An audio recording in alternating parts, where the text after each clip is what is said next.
পুরীতে এই দিন ছিল আমাদের তৃতীয় দিন। আবার চলে গেলাম সকাল সকাল প্রভুর দর্শন করার জন্য। কিন্তু কেন, এই ভিডিওর মধ্যে সবটাই থাকবে। আর আমরা একদম বিচের সামনে হোটেল নিয়েছিলাম। হোটেল নিতে গিয়ে কি হয়েছিল এটাও তোমাদের সাথে শেয়ার করব।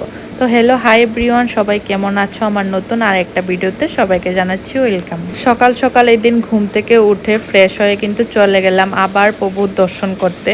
কারণ প্রথম দিন যখন আমরা গিয়েছিলাম শুধু জগন্নাথ প্রভুর দর্শন করে আমরা চলে এসেছিলাম, ঘুরে আর দেখা হয়নি কারণ রাত হয়ে গেছিল।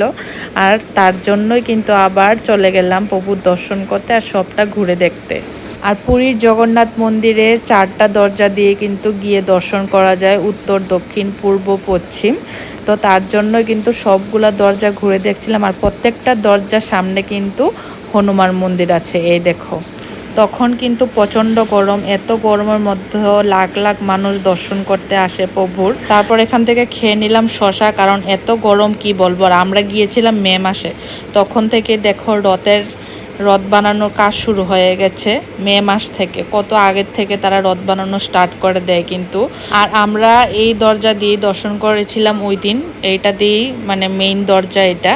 তো এই দিকে কিন্তু এই ভিডিওটা অনেক আগে দেখতাম, ভাবতাম এই দিক থেকে বাইরে থেকে মনে হয় জগন্নাথ দেবকে দেখা যায়, কিন্তু আসলেও না। এখানে একটা ছোট জগন্নাথ প্রভুর মূর্তি রাখা, যেখানটা বাইরে থেকে দর্শন করা যায়, মানুষের ফটো ভিডিও নেয়। আর এই জায়গাটা আমার বেশ ভালো লাগলো। এখানে অনেকগুলি ভিডিও বানিয়েছিলাম এই দিন। কিন্তু এত গরম, মানে কি বলবো, সহ্য করার মতো না। আর আমরা হোটেল কিন্তু নিয়েছিলাম স্বর্গদুয়ারের কাছে, স্বর্গ বিচের একদম কাছেই নিয়েছিলাম। ওইখান থেকে ভিউ সুন্দর দেখা যায়, মন্দিরটাও অনেকটাই কিন্তু কাছে, হেঁটেও আসা যায়। এত গরমের মধ্যে ব্যবস্থা খুব সুন্দর করে রেখেছে, বড় বড় কুলার লাগানো আছে, মানুষ লাইনে দাঁড়াতে প্রবলেম যাতে না হয় ছাদ দেওয়ানো আছে।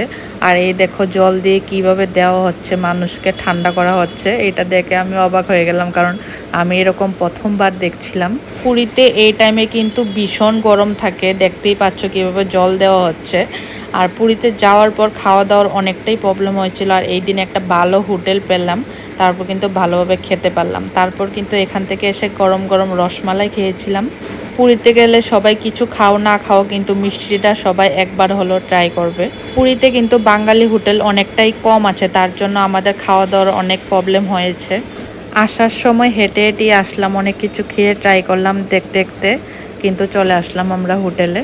তো আমার এই ছোট্ট ভিডিওটা তোমাদের কীরকম লাগলো অবশ্যই কিন্তু কমেন্টে জানাবে। আর তোমাদের কিছু জানার ইচ্ছা থাকলে কমেন্টে বলবে, আমি বলে দেব। চলো এই ভিডিওটা এখানে শেষ করছি। সবাই ভালো থেকো, সুস্থ থেকো। নতুন আরেকটা ভিডিওতে সবার সাথে দেখা হচ্ছে।